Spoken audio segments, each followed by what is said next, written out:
the honorable members, distinguished ladies and gentlemen, I'm honored to address you today in the fulfillment of the mandate vested in me under Article 1321C of the Constitution to report to you and to the people of Kenya on the measures we have taken and the progress we have made in realizing our national values and principles of governance, and to submit to you, honorable members, the progress made in fulfilling our international obligations.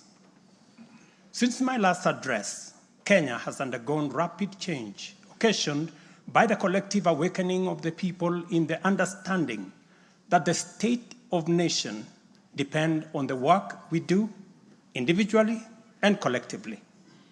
This realization extends not only to what we choose to undertake, but also to how we go about securing careers, livelihoods, and contributing to the grand enterprise of nation building. There has never been doubt, and now there is none whatsoever, that Kenya is a land of bold ambition, with our citizens always desiring and insisting on the best possible standards, not only for themselves, but also for their families and for our nation. Consequently, our democracy has empowered citizens to ask questions and demand changes in the way their affairs are managed, driving the wheels of our nation's social, political, and economic transformation faster in the direction of excellence and prosperity. Rare are the times when leadership is ahead of the people. We are always striving to steer the machinery of state and government to keep pace with the aspirations of our citizens. We have learned through the hard as well as the more customary ways that listening is a full-time occupation of leadership, and that all questions asked by the people must be answered thoroughly and in full. We have learned never to take anything for granted and make every effort to carry all our people along with us in the pursuit of our transformation. The context in which I make this national address is not only significantly different from previous occasions, but it is also a singular moment with unique historical implications for us all. It is an opportunity to affirm the principles and values of which our nation stands, review the steps we have taken, the path we have chosen in our journey of national development, and reinforce the commitments we have made to one another and to our beloved nation for the sake of the present and future generations. I do not take this for granted, and with utmost respect and humility before this august assembly of the people's elected representatives, I desire to respond to the most pressing concerns that have been raised by Kenyans of all walks of life in recent months. To my understanding, the concerns and issues voiced by millions of Kenyans about the state of our nation deserve meaningful engagement, thorough understanding, and thoughtful response. There are discussions about whether leaders understand the pain, hardship, and struggles endured by countless citizens every day as they strive to make ends meet, and whether the government is doing anything about it. Similarly, many struggling Kenyans impatiently wonder, when will real money get to their pockets?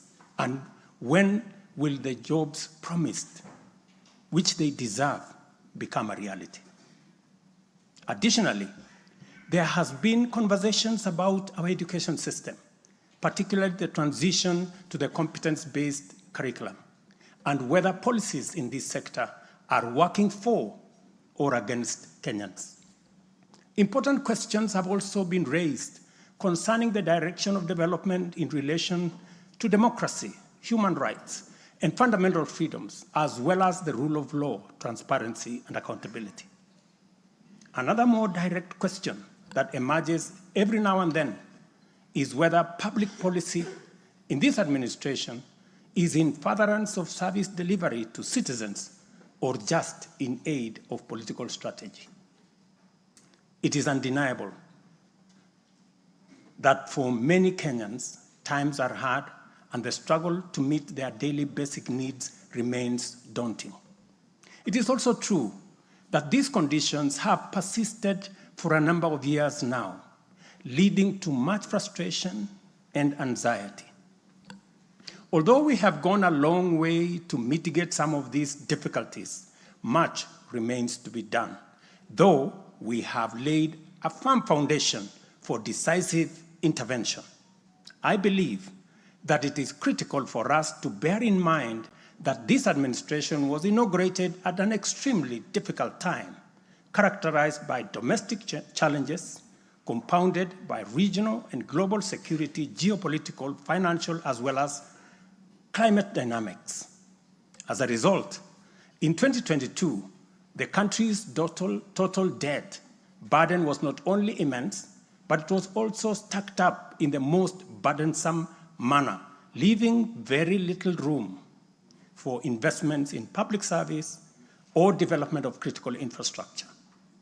The prices of basic food commodities soared as a result of a combination of prolonged drought, declining local productivity due to inadequate support, and disruptions in the global supply chain caused by the war in Europe.